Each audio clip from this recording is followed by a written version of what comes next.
Our gospel text of today is taken from chapter 13 of the Gospel of John, verses 21 to 33 and verses 36 to 38.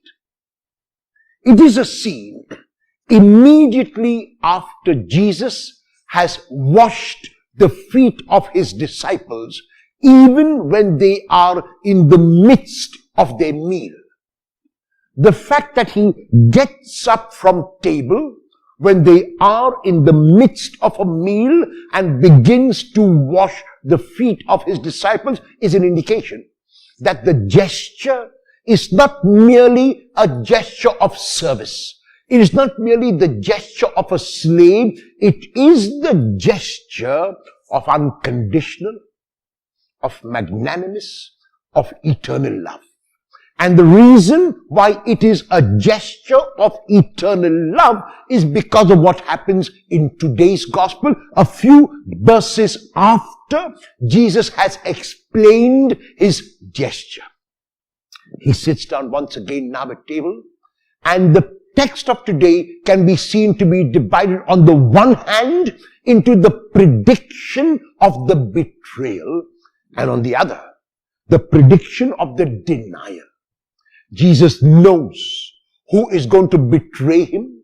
Jesus knows who is going to deny him. Jesus also knows that the other 10 are not going to fare as well at all. And yet, he has washed their feet. He has washed the feet of a betrayer. He has washed the feet of a denier. He has washed the feet of those who will abandon him, because his love is not barter exchange. His love is not a love which will expect that a person reciprocate that love. His love is not that the person will give him love in return. His love is given freely, and that is the gesture of the washing of the feet. And that is why in the gospel text of today, he begins to tell his disciples that he is going to be betrayed. The disciples have to know and accept responsibility. The disciples must know that Jesus himself knows that he is not going to be taken unawares, that he is aware, that he reads the signs of the times, and he knows his disciples intimately. The disciples all begin to wonder who it is, and they keep asking whether it is them. Peter turns to the beloved disciple to ask him who the betrayer is. Jesus speaks about giving the morsel dipped in the dish to the one, and he gives it to Judas and tells Judas enigmatically to do what he has to do quickly. Judas goes out, and the disciples think that Judas has gone to make preparation for the Passover, but John adds for the reader a very important phrase: it was night. It may have been night as time of the day, but John is not giving us the time of the day when he tells us it was night. He is telling us that when Judas went away from Jesus, for Judas, it was night. Because Jesus is the light.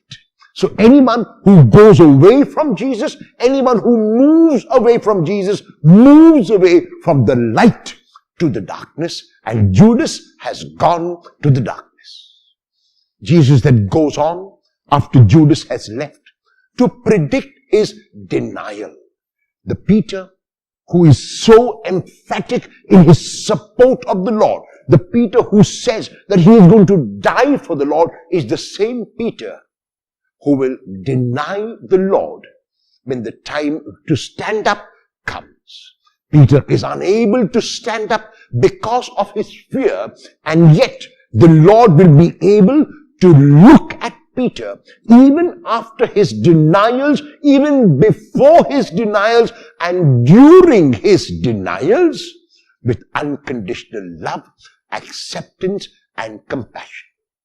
And so today, we need to ask ourselves, each of us, about our response to this Jesus who will soon go to his cross.